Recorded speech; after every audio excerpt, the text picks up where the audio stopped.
got you a gift, bro. Says you beat coronavirus. But it's not my birthday. It's not, but here you go. You comic book day or something else? Some shoes, man. We're doing shoes now. We're doing kicks on this channel. Stick around and watch. All right, guys, welcome back to the channel. Again, hope smash the like button, subscribe, share it. So, we had a list. Yeah, we did. 2018 list, something like that? We first started YouTube, man. Obviously, me and Manny, we've been serious collectors, and we've got, I don't want to say the road bumps. I don't think that's the right word. Nah. But it did slow down picking up some of the books that we had on the list. If we can find that video, we can link it here. If not, we don't know how to do all that stuff, man. Not yet. We'll ask Bert to help us out, man. So but it's hard. Just go back and watch one of our videos. It should be a 2018-19 list. So 2019 list of a comic book we want to pick up. So apart from that, man, we got some very, very, very good books that came in, man. Some incredible books. Yeah, we were able to find these at half price books. You find all the deals there. No, we didn't. You did? No? Okay, no. This is not the video for that. Okay, that's another video coming up for that. Yeah, so, we did have a list and things happen. We acquired a comic book shop, I think eventually we probably do need to do kind of like a video kind of describing our where our channel was at and how it started and all that good stuff, a get to know us video. But we had a list, we tried acquiring some of those books, and like anything, just life happened, a lot of good things did happen. Acquiring the store was awesome, and then we did run into some situations that were not so good, with our pops and stuff like that. But all this happens for a reason. So we have some major books here that honestly we didn't think we were ever going to acquire. Honestly, nah, I don't think that's the word. I didn't see the light at the end of the tunnel.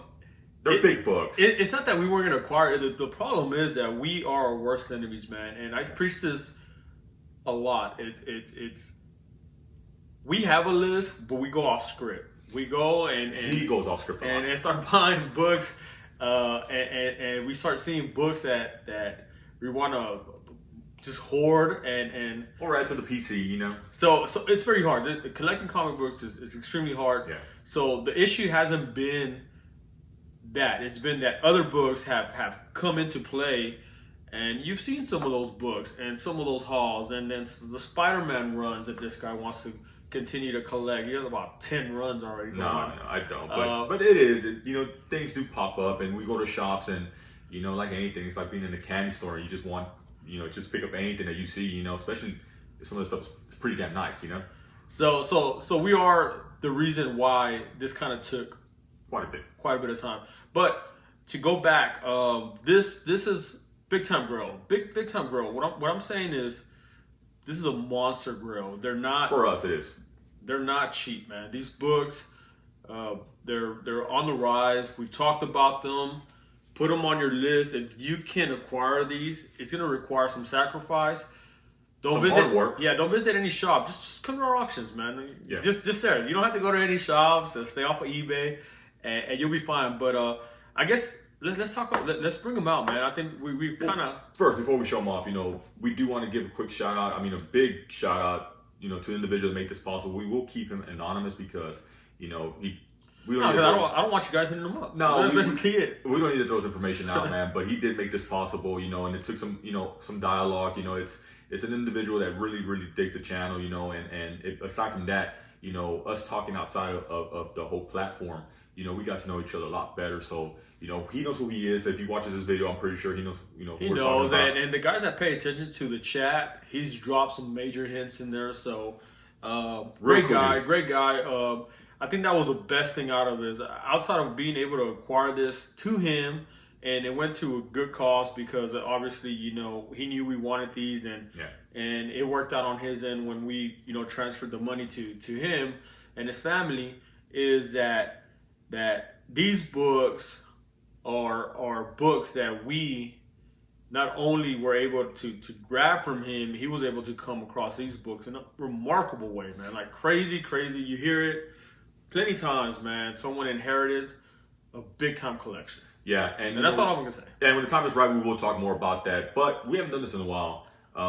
let's get the books. But before we do that, all right, guys. So we have a box in front of us again. It's massive, man. It's like 100 books in here, man. No, there's 2 books in here, guys, and you know, let's cut to the let's cut to the chase.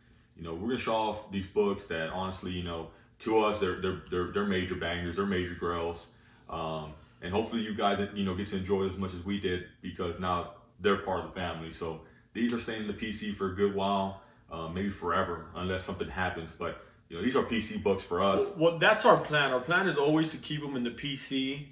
Obviously, these 2 books, I think they have history. When they have history, it's hard for us to part ways with it, especially knowing how we acquired them, how he acquired them. Yeah. That's why we say they're not for sale. The only time we always talk about, like, if we ever have to sell like our personal collection stuff, it's either stuff that we've acquired to do trade-offs that we have multiples of, but it's never really grails. And stuff like if all of a sudden, man, you know, like they shut down the city again and our main businesses, and I got to keep my employees working and our sales with money coming in. That's when I'll start selling stuff. You know, when it comes to where, like, man, account is bleeding dry, it's time to get rid of these assets because they become assets. Yeah. That's when I think will be the last straw. I think they're tired of you talking. Let's just show off right. the books. All right, guys. So the first book we have, and you probably saw some of it already. Let's move this out the way because this needs to have its own spotlight. This is gonna be a major book, a major villain that, you know, I think for the most part is almost guaranteed to pop up in the MCU eventually. But aside from all that, it's just been a villain that we've always just been big fans of, and you know, we just think he's an awesome villain. And it ties into the other book that we have. But this book's gonna be Fantastic Four #5, CGC at a 4.0. Yeah, and you've seen this in another video. We required, this will be the second one that we have. Yeah, but this is a lot better grade than the last one. So again, this is just a major book for us to add to the PC. At a 4.0, again, you know, we're extremely happy with a 4.0. Even with the last FF5 that we have, we're ecstatic with that grade. So for us, picking up a 4.0, you know, it's damn nice. And again, this is, I would say, he's probably at least in my top 3 villains. He's probably like in one of your top 2. No, I mean, I like minor villains, man. Like minor key villains. I'm not into the big villains, man. Yeah, he's full of it. So again, that's a great book. So we're not gonna talk too much about this one because you guys have already seen it, and y'all know that we're big on Doom. Pick it up, low grade, doesn't matter. Low grade is better than no grade, but that's not the same. No, take that out. It's low key is better than no key. Yeah. Now the next book we have, again, this is gonna be a major book for us. Let's just get rid of this box. We don't need it. Let's get rid of it, and let's just show it off. It's gonna be Fantastic Four #1 at a 2.5 CGC blue label. Again, this is a major book. It's a massive book. The Fantastic Four, for the most part, they are going to pop up in the MCU. That's not the reason we're picking up this book. It's because, one, we've always dug the characters. That, you know, that's the main purpose of it for us even collecting these books. And then the other side thing is that really this is going to be really what relaunched the whole Silver Age. Yeah. For Marvel. This is a book that I was telling Manny. I put this book right behind AF-15 as far as price range. It's a very expensive book. I think there's 3 books. If you're going down the list, it's AF-15, Fantastic Four, and probably Hulk 1. Yeah. And we've taken longer acquiring this one. And I mean, spoiler alert, we don't have a Hulk 1. So if you guys have a Hulk 1 out there, hit up your boys, man. Chino Comics some more, man. I don't think we'll be buying any books for a while. But that's the only one. We've been able to acquire the first one that we talked about a few times. But that's because this dude's a big Spider-Man head. Yeah. But that's what I'm saying. So we passed up on books. But this is a book that we've been highly talking about, is picking it up because it's already expensive. It's been climbing up. Yeah. Pull it up. See what they go for. It's a pricey book. They're super pricey. Yeah. And you can only imagine that if you have other stuff, and this is one of those books, I would say that this needs to be pushed to the front of the line. Don't do what we've done is substitute other books or other not so needed needs of finding stuff on walls or collections. But it's different. It's different for us to talk like that because we know how expensive these books are. So it requires a lot of sacrifice.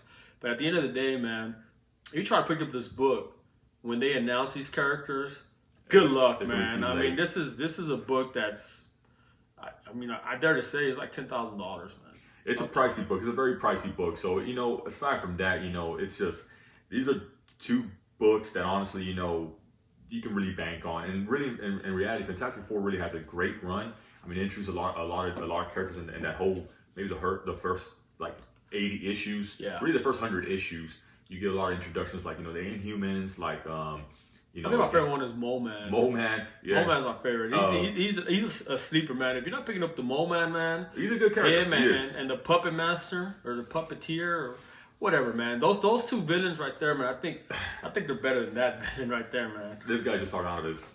You know what I'm talking about. So, and then again, you also have like Black Panther, Silver Surfer, Galactus. You have a lot of great appearances in the Fantastic Run, and again, not only that, this is considered the first kind of like Marvel family or team up of sorts before all the other Avengers and all that other stuff. So this is Marvel's first family of superheroes. So again, man, monster book. It's ridiculously like Monster Grail, man. I'm talking about. I put this at the very high top next to AF-15 in the Silver Age for Marvel. It's a major pickup for us. Again, just a quick recap: FF1 2.5 CGC Blue Label. You have FF5, Dr. Doom's first appearance at a 4.0 Blue Label. They're beautiful, man. Beautiful books. And with that, guys, these were two major bangers that we picked up. It's been a lot of hard work, but it finally paid off. That's it for us for the most part, man. You got Chino, you got myself, Manny, and I'm taking these with me. Yeah, they're going to the vault, man. Again, so I mean, they're gone. You're not gonna see them. Probably you'll see them on a dirty IG post. Maybe one of these days, and that's it, man. Yeah. So with that, guys, we're out.